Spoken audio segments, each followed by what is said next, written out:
los invitamos a que adquieran la Ley Federal del Trabajo comentada.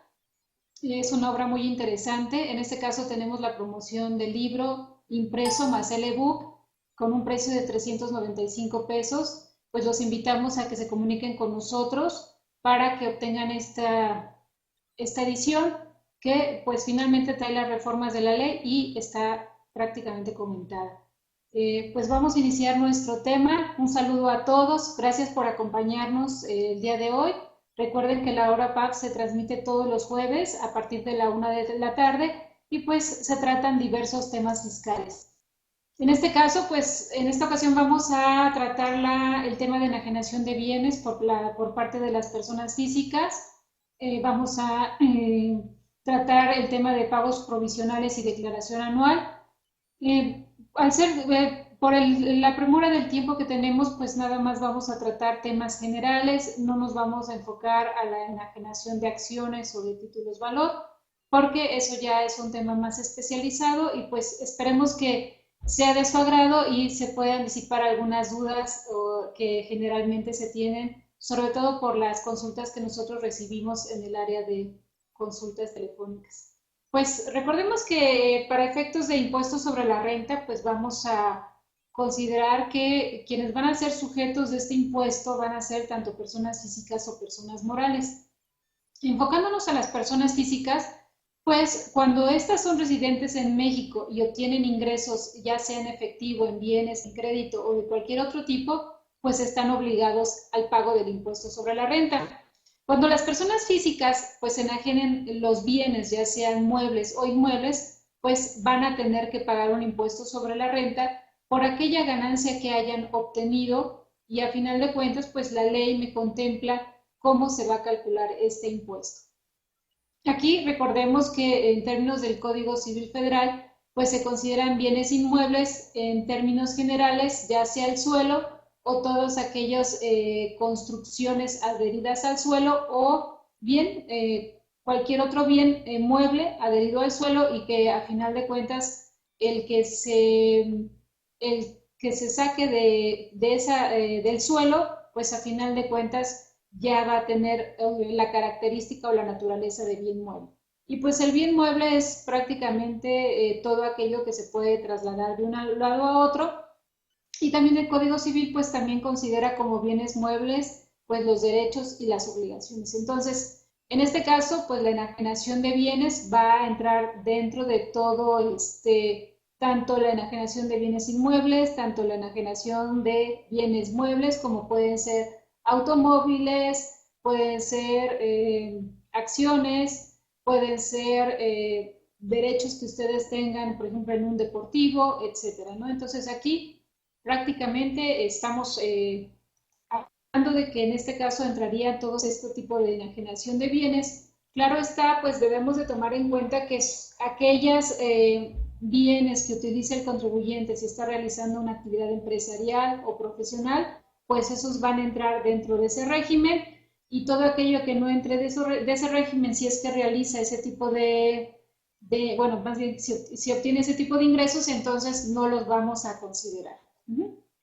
Bien, una vez determinado esto, pues la misma ley me establece que se va a considerar enajenación de bienes aquello que el Código Fiscal de la Federación considera como tal, en términos generales en el artículo 14, y en este caso me dice que se van a considerar enajenación de bienes en forma general toda transmisión de propiedad, ¿sí? Aun cuando el enajenante se guarde en ese caso el uso, las adjudicaciones, la aportación de una sociedad o asociación principalmente, ¿no? Hay otro tipo de conceptos que pueden entrar como enajenación de bienes, sin embargo considero que estas son las principales hablando de una persona física. Entonces, en cierta forma, si por ejemplo yo le debo al banco y adjudica mi casa habitación, pues en ese caso ya se va a considerar una enajenación de bien, a pesar de que a final de cuentas yo no haya realizado la venta como tal y el banco se haya obtenido esa adjudicación. También podemos, en la aportación de una sociedad, si el socio aporta bienes, y en este caso vamos a ver más adelante, si esos bienes en cierta forma, al estar representados por títulos valor, se obtiene una ganancia, pues en cierta forma también obtenemos un ingreso por este tipo de enajenación.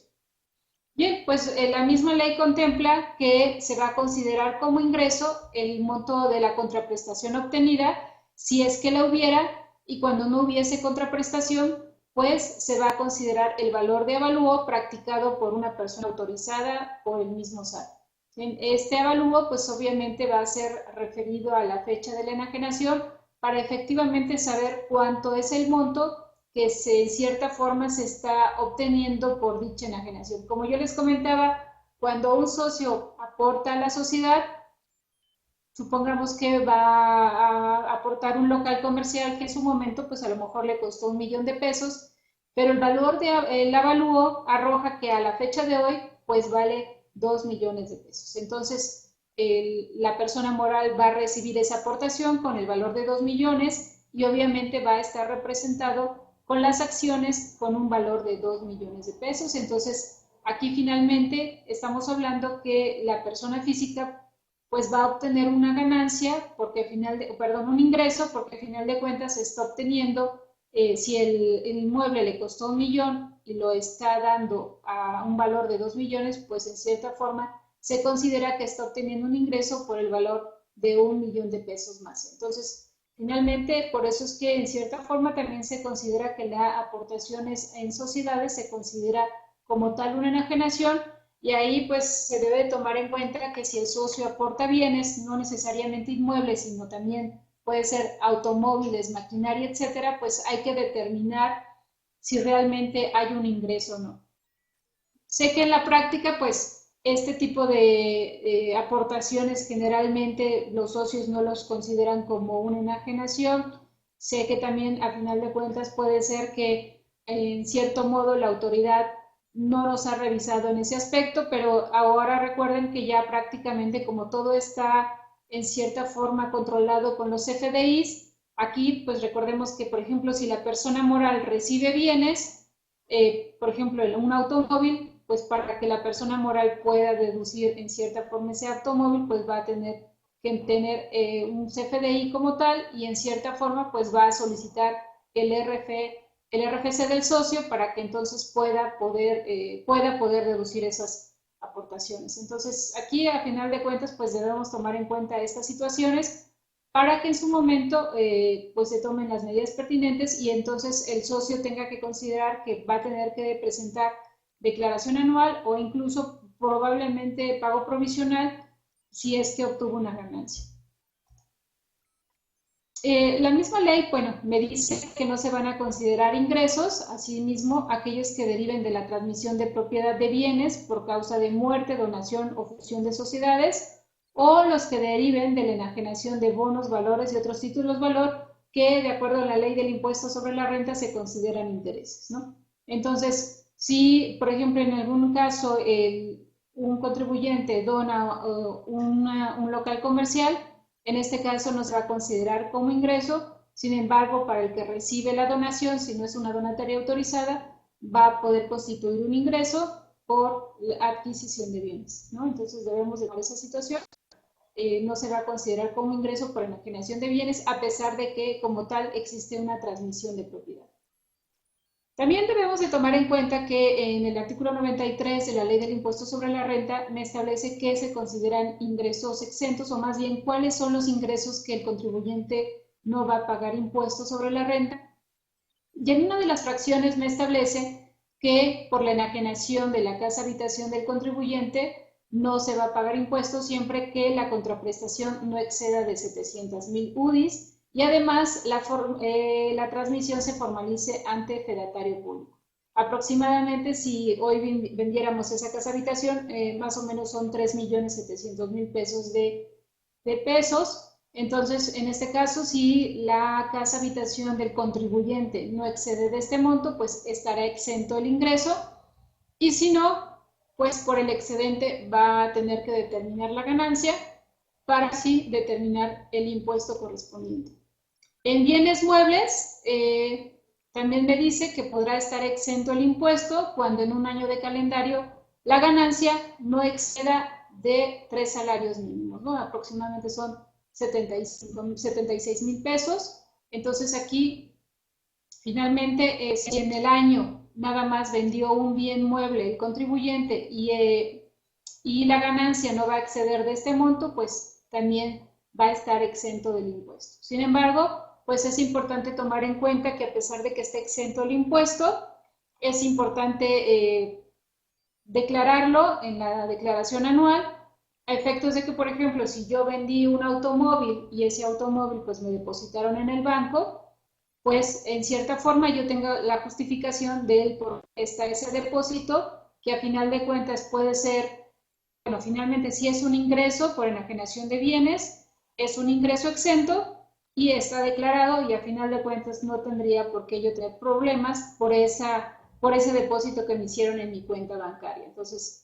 sí es necesario pues determinar si realmente la ganancia está exenta. Aquí recordemos que esta exención solamente son por bienes muebles y siempre y cuando pues no se trate, como comenté al principio, no se trate de bienes que forman parte del activo fijo cuando la persona física realiza actividades empresariales o profesionales, porque esos, a pesar de que a final de cuentas se va a tomar dentro del capítulo del capítulo de actividad empresarial y profesional, y pues no va a estar exento la contraprestación. Aquí solamente es cuando la persona física pues enajena sus bienes en forma particular y en cierta forma pues no forma parte de un activo fijo como actividad empresarial o profesional, ¿no? Entonces debemos de tomar en cuenta esto para determinar, para saber si realmente estoy obligada al pago del impuesto, ¿no? Nuevamente, pues los invitamos a que adquieran nuestra revista. En este caso hay una promoción que le llamaron paquetazo, el cual incluye la versión impresa de la revista PAF, así como nuestro portal medio PAF, el cual tiene un valor de 5,900.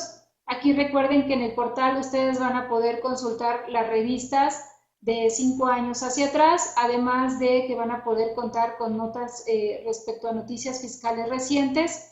Y asimismo, pues recuerden que por ser suscriptores de la revista, pues tienen derecho a las consultas telefónicas. Los invitamos a que se comuniquen con nosotros para obtener esta promoción, el cual va a estar vigente hasta el 14 de octubre de este año.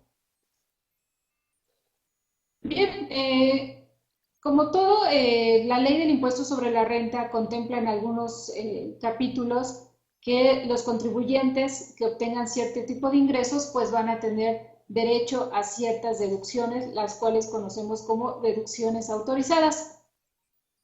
En este caso, por enajenación de bienes, también se establece que el contribuyente va a poder disminuir de sus ingresos ciertas deducciones autorizadas. En este caso tenemos el costo comprobado de adquisición, el cual va a poder ser actualizado, las inversiones en construcciones, mejoras y ampliaciones, igual va a estar actualizado, y los gastos notariales, impuestos y derechos efectuados por adquisición de enajenación, igual van a tener derecho a la actualización. El impuesto local por ingresos por enajenación de bienes pagados por el enajenante. También, si se hizo un avalúo, también ese avalúo va a poder deducirse y así también las comisiones y mediciones pagadas. En este caso, pues, para hacer deducciones autorizadas, vamos a ver que pues tienen que estar efectivamente pagadas y haber sido realizadas por quien va a vender el bien, ¿sí? Entonces, no podemos decir que a lo mejor cuando yo vendí un bien inmueble, que yo pacté con el comprador, que él se iba a encargar de efectuar el pago de los impuestos locales y entonces en ese caso, pues para el contribuyente, el que enajena no va a poder deducir esas erogaciones a pesar de que es una deducción autorizada porque él no desembolsó ese gasto, ¿no? Entonces, debemos de tomar en cuenta esto. Y pues al ser una deducción autorizada, igual, pues debemos tomar en cuenta que se deben de cumplir con ciertos requisitos. Esto, pues lo podemos encontrar dentro del artículo 167, ahí se menciona, y pues dentro de estos requisitos se establece que sean estrictamente indispensables. En cierta forma, pues generalmente los gastos notariales, el avalúo, etcétera, pues son gastos estrictamente indispensables. que se resten una sola vez, aun cuando estén relacionadas con la obtención de diversos ingresos, y que estén amparadas con un CFDI. En este caso, pues debemos de tomar en cuenta que anteriormente, cuando ustedes adquirían un bien inmueble, pues no se estaba obligado a emitir un comprobante fiscal.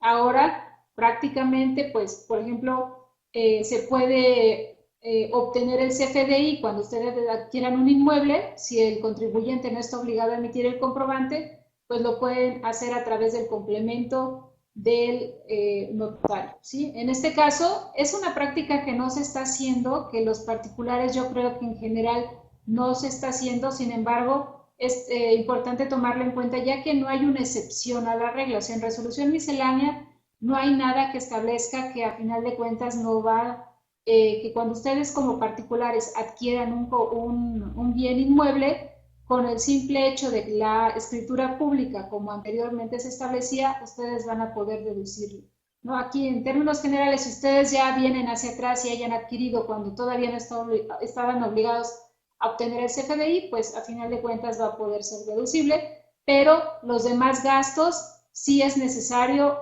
obtener el CFDI.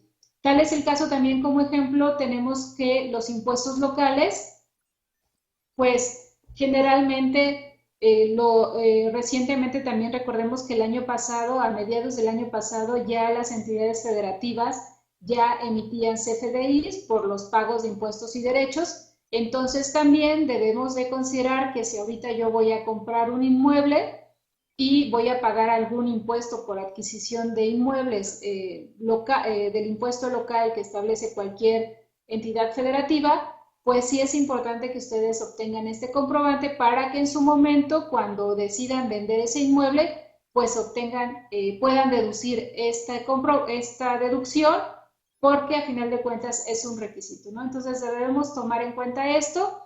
La misma disposición señala que el comprobante debe corresponder al ejercicio en que se efectúa la deducción y se puede obtener a más tardar en la fecha en que tenga que presentar mi declaración anual, ¿no? Entonces, sí es importante que tomen en cuenta esto para que ustedes recaben el comprobante correspondiente y puedan en su momento deducir esa erogación.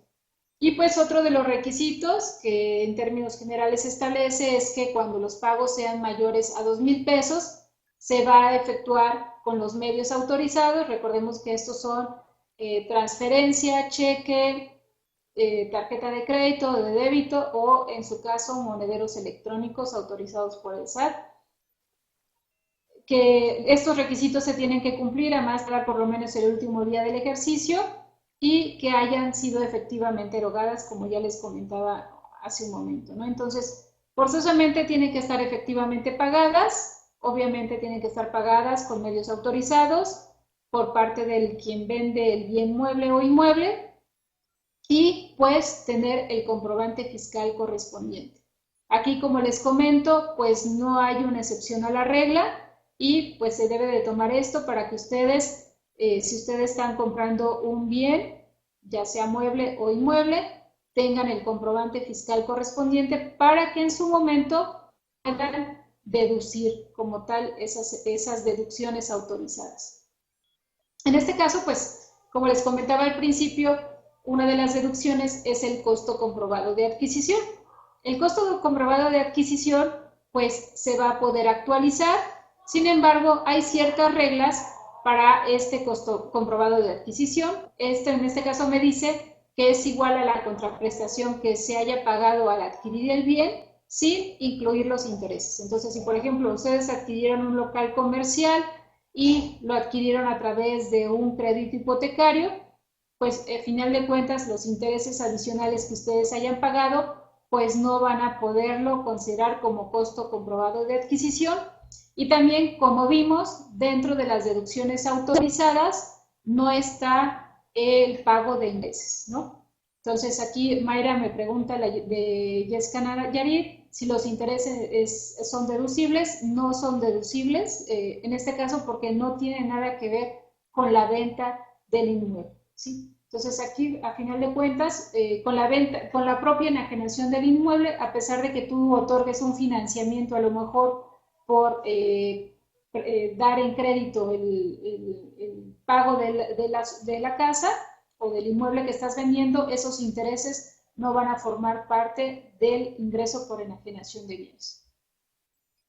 También me dice que en cuestión de bienes adquiridos por herencia, legado o donación, se va a considerar como costo de adquisición el que haya pagado el autor de la sucesión o el donante, y como fecha de adquisición la que hubiera correspondido a estos últimos. Entonces aquí, pues si mi papá en cierta forma me dona un bien inmueble que a lo mejor a su vez se lo donó su papá en 1910, entonces en este caso voy a considerar como fecha de adquisición en 1910 y voy a considerar como costo comprobado de adquisición de esa fecha, ¿no? Entonces, esa es una situación que solamente aplica cuando haya sido ese bien adquirido por herencia, legado o donación.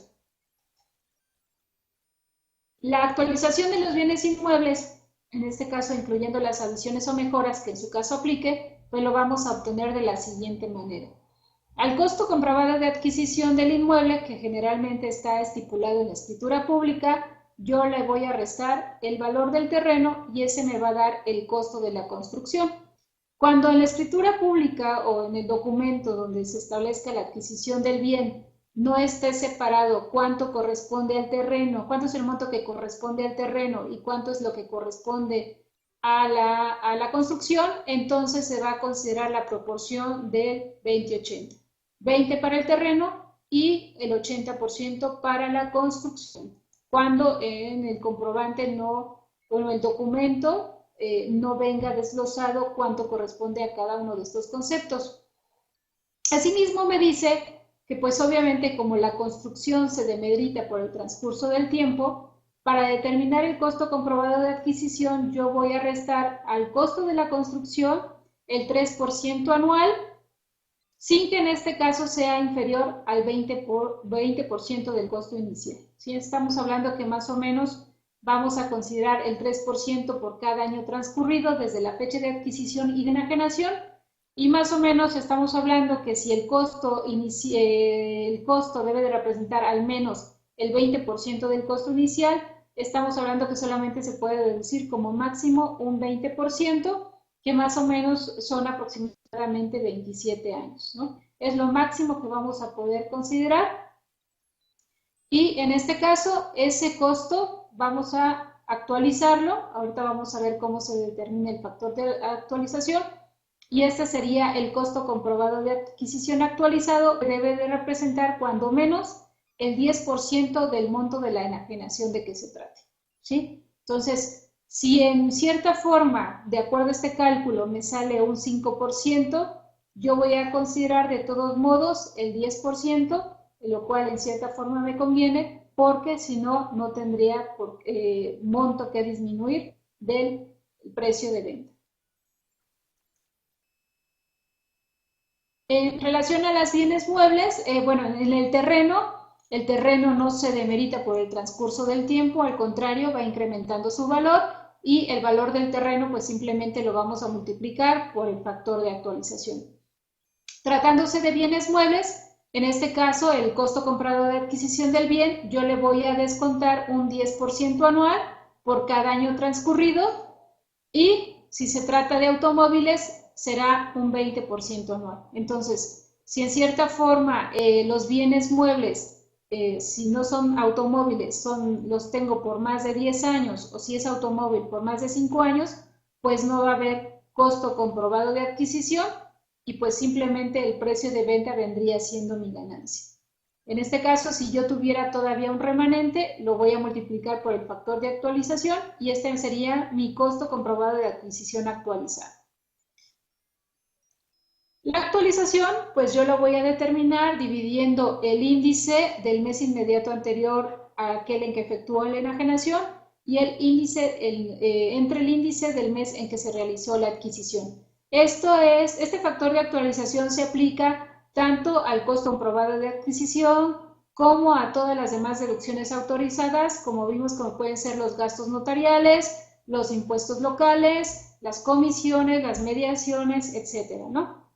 Este factor de actualización finalmente lo que está reconociendo es el efecto de la inflación que ha tenido durante el tiempo que transcurrió desde la fecha en que adquirí el bien y hasta la fecha, hasta un mes antes de la fecha en que lo voy a vender. Entonces, todas las deducciones autorizadas se van a actualizar considerando este periodo, y como vimos, el costo comprobado de adquisición, pues no nada más es el precio al que lo compré, sino si es construcción, yo le voy a restar lo que ya se demeritó por el transcurso del tiempo, y lo mismo para los bienes muebles, ¿no?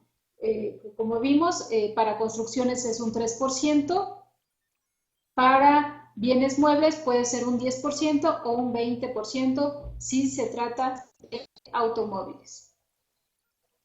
O bien puedo tomar la opción que me determina mediante reglas de resolución miscelánea, que es la regla TES 15.2, donde me dice que en este caso voy a poder tomar la actualización conforme al anexo 9.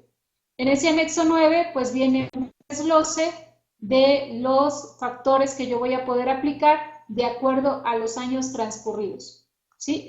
Del tiempo. Entonces aquí, por ejemplo, vemos que si el tiempo que transcurrió es hasta un año, pues yo voy a aplicar un factor que es 1, y quizás en este caso, pues no me convenga porque a lo mejor ya el factor es un poquito más alto, porque precisamente puede ser que a lo mejor ya haya sido 1.01, ¿no? Entonces sí es importante considerar o hacer el cálculo de este tipo de dos actualizaciones, ya sea con el factor de actualización o con el factor que marca el anexo 9, para saber qué es lo que me conviene más. Recordemos que a final de cuentas lo que se va a actualizar es la deducción, y entre más alto sea mi deducción, pues menos va a ser mi ganancia, y pues recordemos que aquí la ganancia va a ser sobre la cual se va a aplicar el impuesto.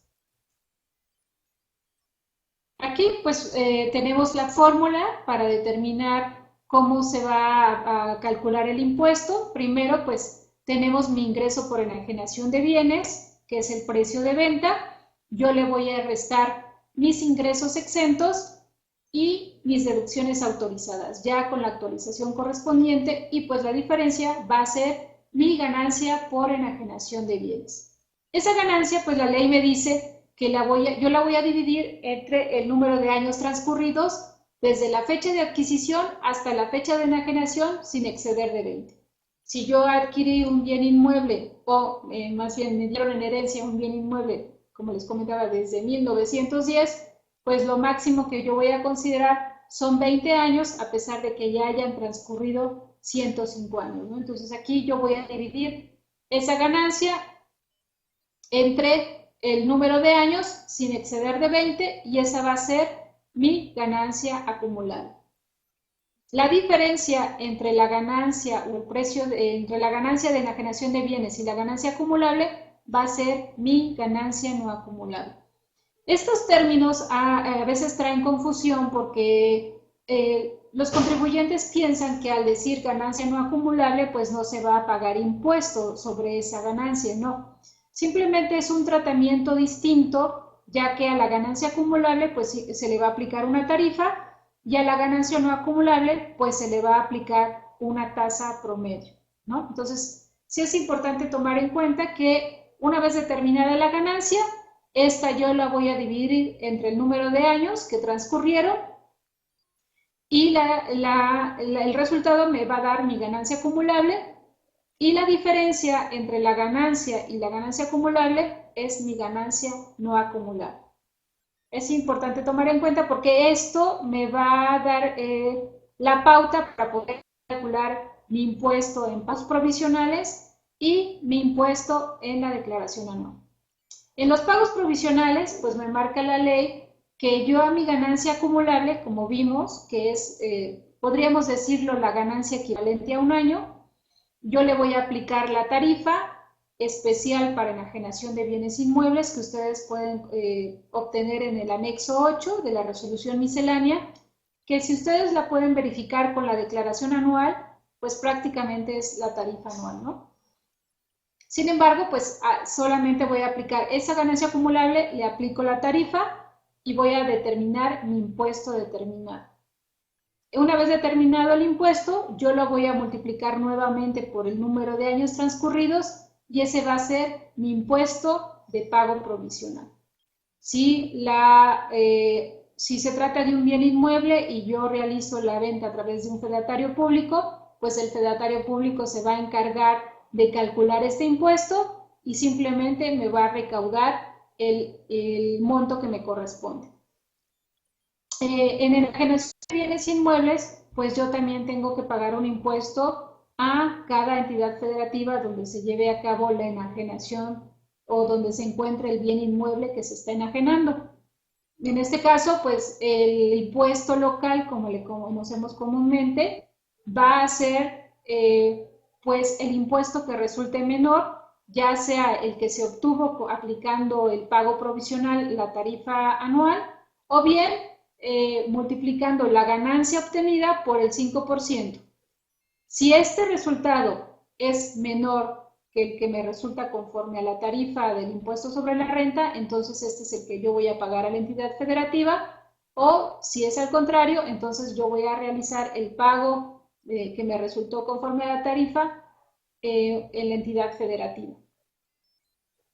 Mismo que pues voy a poder acreditar y ese es el que yo voy a poder enterar o que me va a recaudar más bien el notario para enterarlo ante el SAT.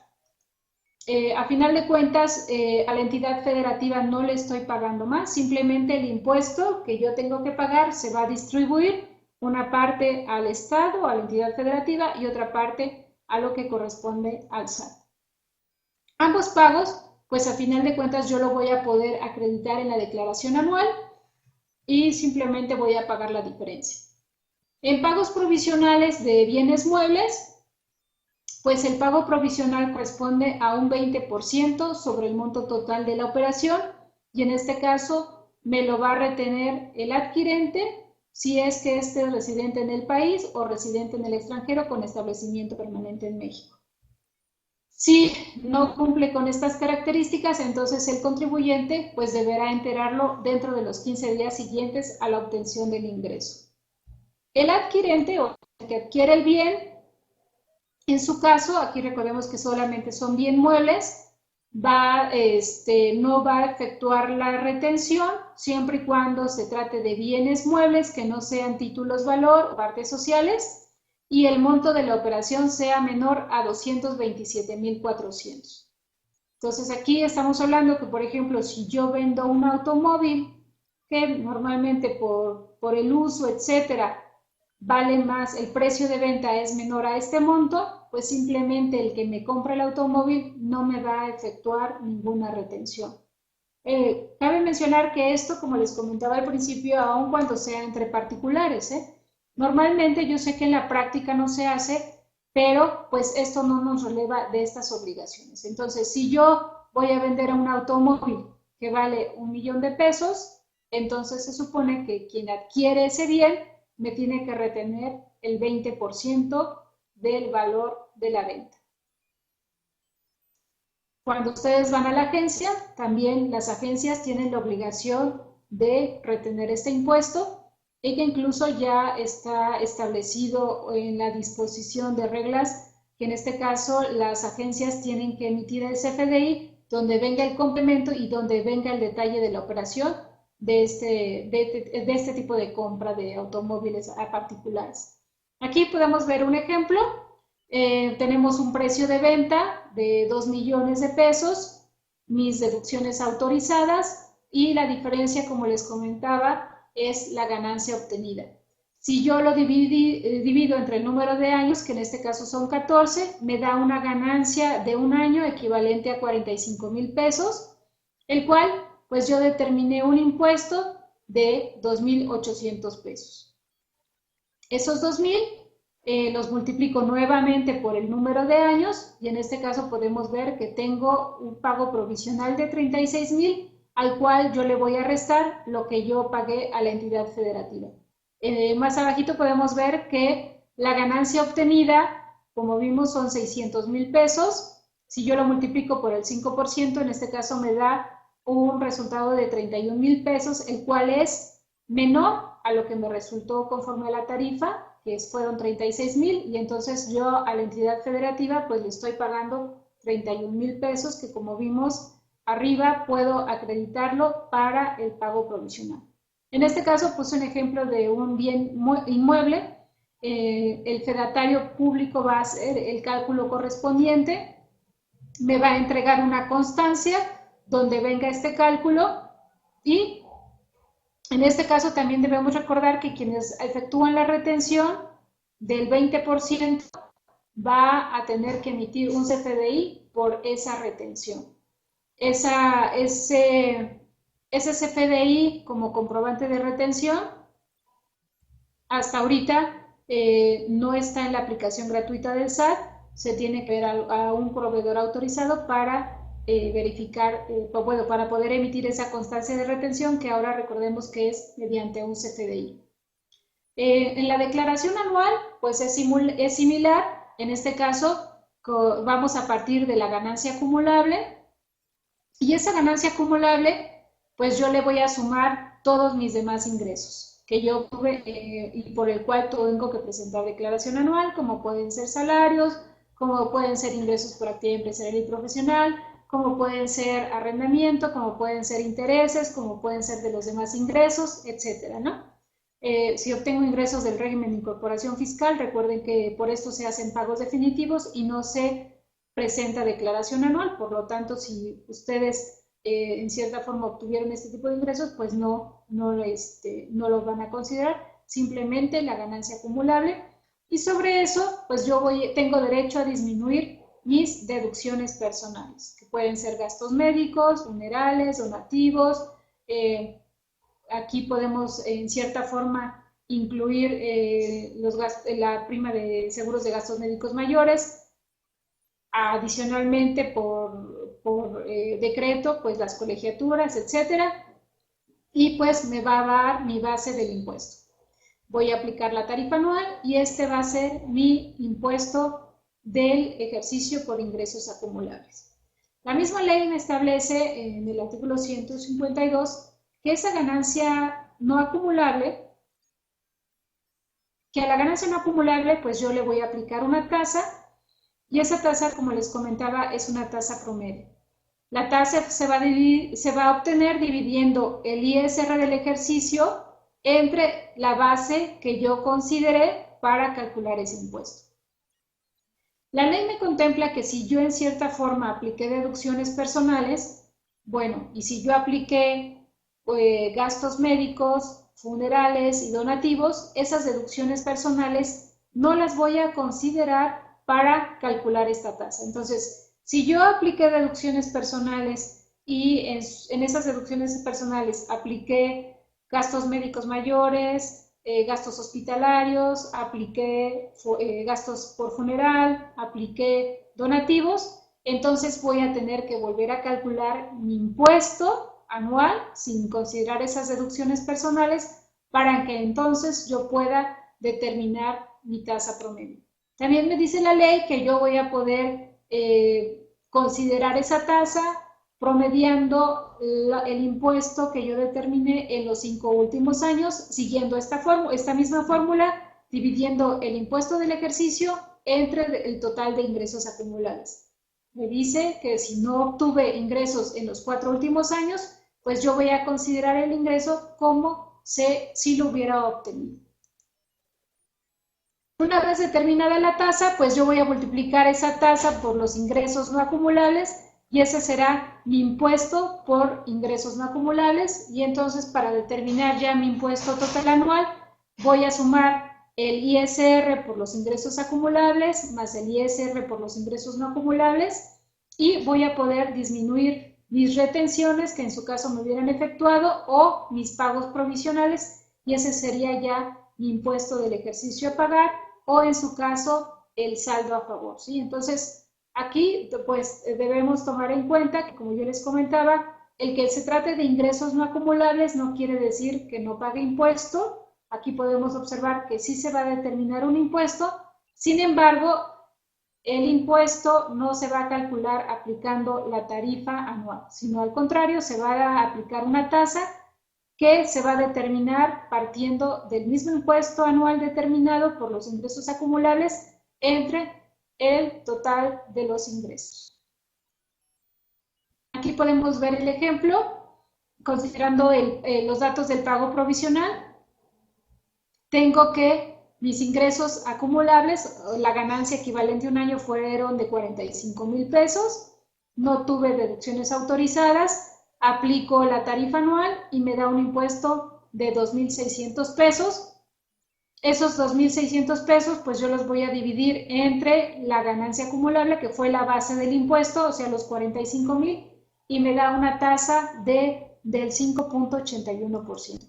Ese 5.81% yo lo voy a multiplicar por la ganancia no acumulable, el cual, como ya explicamos en su momento, restamos a la ganancia determinada menos la ganancia acumulable, y esa diferencia pues es la ganancia no acumulable. En este caso, como podemos observar, me da un impuesto de 34,000 pesos. Si le sumo los 2,000, pues finalmente me da un impuesto completo de 36,000 pesos.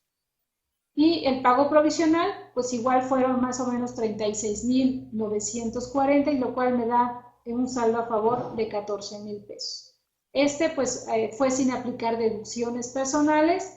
Puede ser que al aplicar deducciones personales me salga un saldo a favor mayor, siempre y cuando a lo mejor no estemos considerando los gastos médicos, los funerales y los donativos. Aquí, pues hablando de las colegiaturas, como podemos observar, no es una deducción autorizada, sino al contrario, es un estímulo que me establecen mediante decreto. Entonces, para calcular la tasa, no deberíamos considerar tampoco estos conceptos, dado que eso es solamente para determinar la base sobre ingresos acumulables. Así entonces, pues sería en términos generales el cálculo del impuesto. Yo sé que existen muchas situaciones particulares que a lo mejor puede llevar al cálculo no tanto de forma distinta, sino a lo mejor para determinar el costo de adquisición o en su caso para la actualización. El ingreso pues finalmente viene siendo el precio de venta, no hay de otra forma, y pues a lo mejor al dividir el número de años pues también eso tenemos que tomar en cuenta, que no debe exceder de 20 años. Bueno, pues para terminar, pues recuerden que tenemos como otra promoción el paquete fiscal, que le incluye las leyes PAF y asimismo el diario fiscal de 2015, el cual trae notas de lo que viene siendo aspectos fiscales, y este paquete tiene un costo de 700 pesos. Pues bien, vamos a empezar con las preguntas. Si ustedes tienen alguna duda, pues este es el momento para poder hacerlas, ya que vamos a empezar con este tema. Guillermo, saludos. Si soy persona física con actividad profesional, vendo, ¿ni qué ingreso debo tomar? Si el seguro me declara pérdida total de un automóvil, me compro el auto como chatarra con CFDI, pero el seguro lo paga a valor. A ver, aquí Guillermo nada más... entiendo que perdiste tu automóvil, te compra el auto como chatarra, pero el seguro lo pagó a valor. Bueno, entiendo que, bueno, en el seguro normalmente te pagan una indemnización, que es lo que ampara la póliza, y aparte, como si fue pérdida total, generalmente te compran el automóvil como chatarra. Aquí estamos hablando de dos actos diferentes. La indemnización como tal, siendo que si este bien que perdiste proviene de tu actividad empresarial y profesional, pues entonces esa indemnización como tal es un ingreso. Sin embargo, la ley permite que si tú lo reinviertes en una inversión similar, pues vas a considerarlo como ingreso, no lo vas a acumular ese ingreso, pero siempre y cuando lo adquieras dentro del año siguiente en que obtengas este tipo de indemnización. Entonces, la indemnización no va a ser un ingreso si tú lo reinviertes. Sin embargo, lo que te compró como chatarra, eso, en mi opinión, sí sería un ingreso, el cual tendrías que acumular a tus ingresos por actividad empresarial o profesional. Edith, lo establecido en los bienes inmuebles, ¿dónde puedo consultar ese porte? Ok, lo puedes consultar en lo que viene siendo el capítulo cuarto del título cuarto de la ley del impuesto sobre la renta. Mayra, hay que añadir los intereses, ¿en qué caso deducible? Bueno, ya te había comentado que los intereses como tal no serían deducibles, no es una deducción autorizada. Maricruz, en el caso de un agricultor que vende un activo, el ISR que se determine a pagar será hasta que presenta su declaración semestral o hasta la declaración anual. En el caso de un agricultor que vende un activo ISR que se determine, se presenta su declaración semestral, ok. En este caso entiendo yo que el activo, pues a final de cuentas, como tú lo denominaste, finalmente proviene de su misma actividad.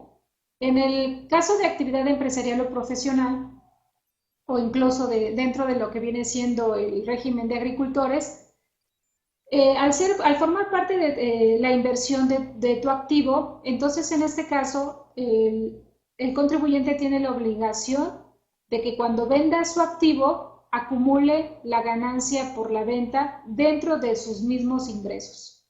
En este caso, si tú lo vendiste, por ejemplo, en el mes de agosto, entonces, y tú optas por presentar pagos semestrales, entonces la ganancia por esa venta de activo lo vas a tener que considerar como ingreso en el pago semestral, incluido en la declaración anual. Aquí recordemos que, perdón, el capítulo de enajenación de bienes no encuadra todo lo que proviene de la actividad empresarial o profesional, sino eso se va a esos regímenes y las mismas leyes contemplan que esto va a formar parte del ingreso del propio periodo que corresponde. En tu caso, pues sería el pago provisional semestral. Octavio, si se compra una casa habitación en el régimen de actividad empresarial, ¿esta la podré deducir vía depreciación? Bueno, aquí recuerda que para que una inversión sea deducible, entre otros requisitos, se requiere que sea estrictamente indispensable. ¿Sí? Entonces, si tú esa casa habitación en su totalidad la vas a ocupar para hacer tu actividad empresarial y podríamos deducir que podríamos considerar que van a ser todas las oficinas, entonces sí la vas a poder deducir. Nada más que aquí, volvemos a lo mismo, vas a tener que tener un CFDI por esa adquisición. Si nada más ocupas una parte de esa casa para tu actividad empresarial, entonces vas a poder deducir esa parte en base a los metros cuadrados que estás utilizando, pero igual volvemos a lo mismo de los requisitos de las deducciones. Para que puedas deducirlo, vas a tener que tener el CFDI y haber hecho el pago o la compra de esa casa habitación con los medios autorizados. Mayra, si yo tengo hipotecada mi casa, esos intereses que pago de la hipoteca es deducible para mi declaración anual. Ok, si tu casa como tal es tu casa habitación, a final de cuentas recuerda que dentro de las deducciones personales puedes deducir los intereses hipotecarios. Entonces, sí puedes deducir los intereses hipotecarios vía deducción personal, pero no los puedes deducir dentro del capítulo de enajenación de bienes o si en cierta forma, si parte de tu casa forma parte de tu actividad empresarial o profesional, podrías en su caso deducir los intereses, pero en forma proporcional. Claro está, siempre y cuando lo tengas plenamente identificado, porque si no la autoridad te lo va a considerar como una deducción personal. Ciro, del Estado de México. ¿La venta de un terreno de uso agrícola grava para ISR? Sí. En este caso, recordemos que el terreno, si tú lo estás usando para situaciones agrícolas, finalmente forma parte del activo de tu actividad. Entonces, en este caso, es un ingreso. Aquí volvemos a lo mismo, tienes que determinar la ganancia para saber cuánto es lo que vas a acumular como ingreso. Ahora bien, recuerda que si tú estás dentro del capítulo de sector primario, en este caso recordemos que están exentos, si es persona física, 40 salarios mínimos, pero únicamente lo que proviene de la actividad agrícola. Si vendes tu terreno, la ganancia obtenida no está exenta del impuesto sobre la renta y sí tienes que pagar impuesto correspondiente. Amalia de Puebla, si la empresa vende maquinaria al extranjero por debajo del valor en libros, ¿puedo deducir la pérdida fiscal?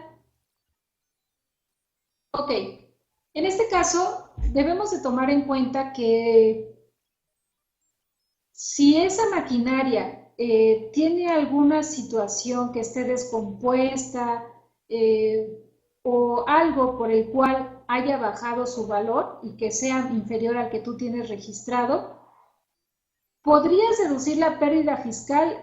Considero que sí, pero tendrías que demostrar que realmente pues tenía ese valor cuando tú lo vendiste, ¿no? Ahí a lo mejor te podrías amparar con un avalúo si es que realmente estamos hablando de que la maquinaria bajó su valor y que es inferior al que tiene registrado en libros. Porque aquí recuerda que dentro del Código Fiscal de la Federación se establece una presunción de ingresos cuando tú vendes algo a un precio menor al valor de mercado, ¿sí? Pero sin embargo, a lo mejor ese valor de mercado fue menor porque a lo mejor la maquinaria estaba descompuesta, ya es una maquinaria obsoleta, etc. Y independientemente de que tu valor en libro sea más alto, pues en su caso podrías venderlo a un precio menor, pero en su caso, en una revisión, pues tendrías que demostrarlo. Entonces aquí sí es importante que si se va a hacer eso, pues ahí se considere que a lo mejor en su momento se haga el avalúo para demostrar en una revisión ante la autoridad que realmente ese fue su valor y finalmente pues la pérdida, pues a final de cuentas sí podría deducirse, aunque aquí recuerda que como tal la pérdida no se deduce, sino como deduces la parte pendiente por deducir, ahí es donde prácticamente se refleja la pérdida. Mari Carmen de Puebla, si un dentista vende un terreno cuando considera el ingreso en el periodo o en anual. Ok, considero que ese terreno pues no tiene nada que ver con el servicio profesional, por lo tanto pues entra dentro del capítulo de enajenación de bienes. Entonces, en la enajenación de bienes, si la transmisión se hace ante un fedatario público, cuando tú hagas la operación ante el fedatario público, en ese momento el fedatario va a calcular el impuesto y lo va a recaudar y en su caso lo va a enterar al SAT. En caso, va a enterar ese impuesto al SAT y obviamente pues el notario te va a dar una constancia el cual lo vas a considerar para tu declaración anual. No el hecho de que el notario haya recaudado el impuesto quiere decir que ya queda eximido de la declaración anual.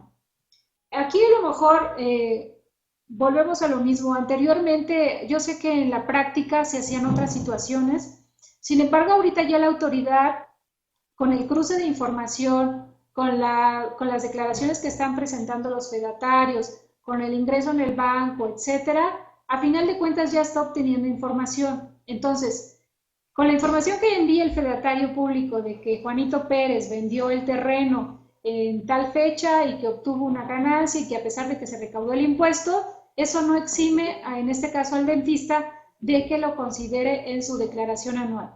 Y aquí recordemos que entre el notario público calculó el impuesto por la ganancia.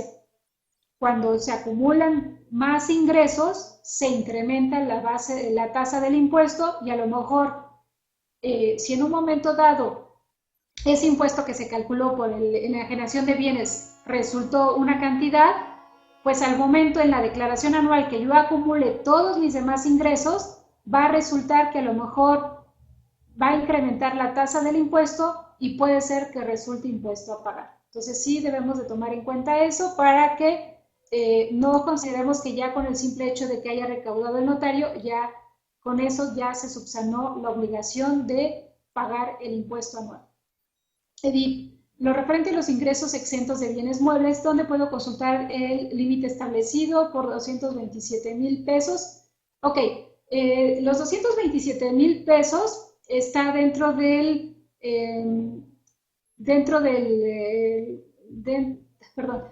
capítulo 3, no está en el artículo 93, ahorita no tengo el artículo, ahorita te puedo decir qué artículo, déjame checarlo.